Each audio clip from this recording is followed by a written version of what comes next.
2022 से लेकर अब तक इंडियन पासपोर्ट की रैंकिंग में 5 दर्जे बेहतरी आई है। इंडियन पासपोर्ट की रैंकिंग अब 80 हो गई है, यानी कि अब इंडियन 57 कंट्रीज में बगैर वीज़ा के ट्रैवल कर सकते हैं। अगर हम इंडिया को देखें तो वो डिजर्व करता है ऐसी चीज़ों को, क्योंकि वो फिफ्थ लार्जेस्ट स्ट्रॉन्ग है, फोर्थ स्ट्रॉन्ग है, थर्ड बन जाएगा 4 सालों में, फास्टेस्ट ग्रोइंग है, फिर वर्ल्ड लीडर है ग्लोबल साउथ का। तो इस तरीके से अगर मैं इस नज़रिए से मैं देखूं, ये पासपोर्ट रैंकिंग से तो नहीं जज किया जा सकता कि कौन सा कंट्री कहाँ पे स्टैंड कर रहा है। पासपोर्ट की हमारी क्या बर्थ हो। हमारे पासपोर्ट को कहीं पे देख लिया जाए तो वो साथ ही रिजेक्ट मार देते हैं, फिर मजबूर होते हैं फिर वो डंकियां मारने पे। इंडिया के जो से बंदों का नाम लेके कॉल सेंटर के अंदर हमने अपना काम शुरू किया हुआ है कि भाई मेरा नाम जो है ना अहमद नहीं है, मेरा नाम तो देव है। हाँ, इंडियंस क्यों बन रहे हैं हम पाकिस्तानी? बन रहे हैं क्योंकि पाकिस्तानियों को इतनी अवेयरनेस नहीं है ना, वहाँ पर इतनी इज्जत नहीं दी जाती जितनी वो इंडिया के लोगों को दी जा रही है। अब दुबई का वीज़ा हमारे यहाँ पे मिलना जो है ना इतना मुश्किल है कि जिसका कोई हिसाब में आप कह लेंगे हिसाब नहीं लगा सकते। इंडिया को जो countries oceanic Pacific island countries जो हैं उनके अंदर वीज़ा फ्री एक्सेस है। मिडिल ईस्ट में ईरान, ओमान, जॉर्डन, कतर है। कैरेबियन आइलैंड्स ऑलमोस्ट सारे कैरेबियन आइलैंड इनको फ्री हैं। Grenada, Jamaica, Haiti, Dominica, Barbados, Saint Lucia, Trinidad and Tobago, Saint Vincent, Saint Kitts, British Virgin Islands. Asia में इनके पास ASEAN countries का है access. ये है उनकी ताकत, वो उनका पासपोर्ट की क्यों ना बर्थ हो।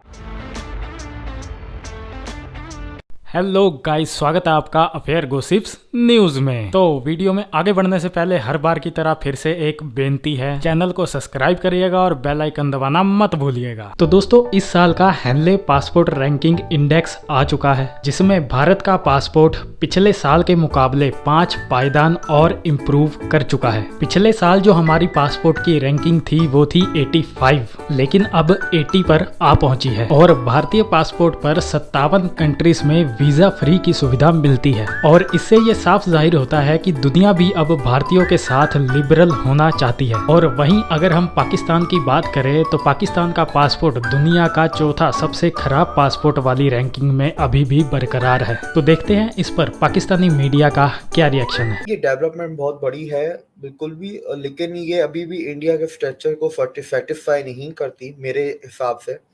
इंडिया के पास कम से कम 100+ वीज़ा फ्री कंट्रीज का एक्सेस होना चाहिए, और जिसके अंदर मिनिमम आपका यूरोपियन यूनियन तो होना ही होना चाहिए। अगर हम इंडिया को देखें तो वो डिजर्व करता है ऐसी चीज़ों को, क्योंकि वो फिफ्थ लार्जेस्ट स्ट्रॉन्ग है, फोर्थ स्ट्रॉन्ग है, थर्ड बन जाएगा 4 सालों में, फास्टेस्ट ग्रोइंग है, फिर वर्ल्ड लीडर है ग्लोबल साउथ का। तो इस तरीके से अगर मैं इस नज़रिए से मैं देखूं, उसके बाद अगर हम इंडिया को लास्ट 9 सालों में देखें तो 9 सालों में इंडिया की वीज़ा की जो रैंकिंग है वो काफ़ी ऊपर गई है, मतलब 20 से 25 पॉइंट्स ऊपर ग्रो किया है। तो कुछ भी वो भी उसके अंदर भी बेहतरी हुई है। उसके बाद भी अगर आप 9 साल पहले भी चले जाएं, जब ये ऐड नहीं हुए थे, इनकी रैंकिंग नीचे भी थी, तब भी इंडियन पासपोर्ट की इज्जत थी। इंडियन पासपोर्ट पे चेकिंग्स नहीं होती थी और उनको जलील नहीं किया जाता था एयरपोर्ट्स पे, चाहे दुनिया की कोई भी कंट्री हो। ये नहीं कि कोई स्पेसिफिक कंट्री पे, किसी भी कंट्री पे तंग नहीं किया जाता था।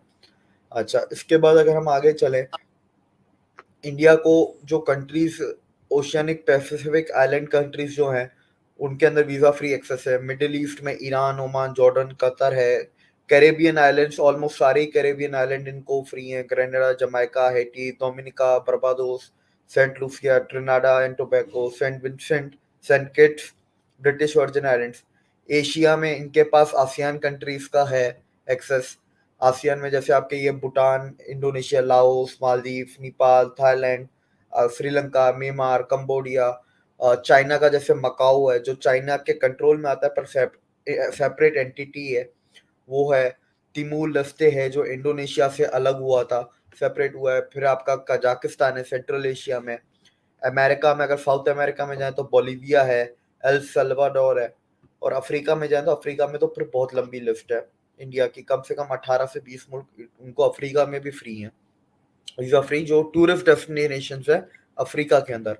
हमारे भी अफ्रीका में फ्री हैं पाकिस्तान के कुछ मुल्क, लेकिन वो टूरिस्ट डेस्टिनेशन नहीं है। उन सारे मुल्कों में कहीं ना कहीं जंग चल रही है। तो जो इंडिया को अफ्रीका में मुल्क के जो एक्सेस फ्री मिले हैं वो टूरिस्ट डेस्टिनेशन है, मतलब पूरी दुनिया से लोग अफ्रीका के उन मुल्कों में टूरिज्म के लिए जाते हैं। अब देखें, इंडिया को जो मुझे लगता है, जो यूरोपियन यूनियन के साथ इनका एफटीए की बातचीत चल रही है, जो स्टेज 4 कंप्लीट हुआ है अभी, उसके अंदर कहीं ना कहीं ईयू की वीजा या यूरोपियन यूनियन का visa free access for Indians, इसकी एक बात होगी। इसके बाद का जिक्र भी किया जाएगा, उसके ऊपर शायद कोई डिसीजन भी लिया जाए आने वाले 1 या 2 साल में। हमें नजर आए ये काम इतने जल्दी नहीं होते, 1-2 साल लग जाएंगे। लेकिन एक चीज हमें जो 9 सालों में और नजर आई है, वो ये आई है कि इंडियंस अब कहीं का भी वीजा अप्लाई करें, चाहे वर्क वीजा हो चाहे टूरिस्ट वीजा, उनका प्रोसेसिंग टाइम बहुत कम हो गया, उनका रिजेक्शन रेट कम हुआ है कंपैरेटिवली 14 से पहले। ऐसा नहीं है कि रिजेक्शन इंडियंस के अब नहीं होते, अब भी होते हैं, लेकिन ये है कि कंपेयर करें तो अब इंडिया के रिजेक्शंस कम होते हैं। कहाँ पहले जो 3 महीने में टूरिस्ट वीजा मिलती थी, आज वो महीने में मिल जाती है। तो ये बहुत आसानी इंडियंस के लिए इसलिए भी की हुई है क्योंकि इंडियंस देखें, ग्रोइंग मिडिल क्लास जो होती है ना, जो उस कंट्री में आपकी मिडिल क्लास सबसे ज्यादा है, तो उनकी स्पेंडिंग परचेज पावर में 2-3 चीजें बहुत ज्यादा आती हैं। एक वो घर खरीदते हैं, एक गाड़ी खरीदते हैं, तीसरा वो घूमते हैं, चाहे वो डोमेस्टिक टूरिज्म हो चाहे इंटरनेशनल टूरिज्म हो। तो इंडिया की जो सबसे दुनिया की लार्जेस्ट मिडिल क्लास इंडिया में है, और आने वाले वक्त में तो और बढ़ते जाएंगे कि रिपोर्ट्स आई हैं 2030 में 713 मिलियन और 2047 में 1 बिलियन प्लस मिडिल क्लास। तो साइज ज्यादा उनके एक्सपेंडिचर्स, जो टॉप 3 जो एक्सपेंडिचर्स मिडिल क्लास करते हैं, वो इन 3 चीजों पे करते हैं। उसके बाद फिर आपके कपड़े, ज्वेलरी और बाकी चीजें आती हैं उसके अंदर। तो दोस्तों आज की वीडियो में इतना ही, मिलते हैं ऐसे ही किसी नेक्स्ट वीडियो में, तब तक के लिए पीस आउट एंड जय हिंद।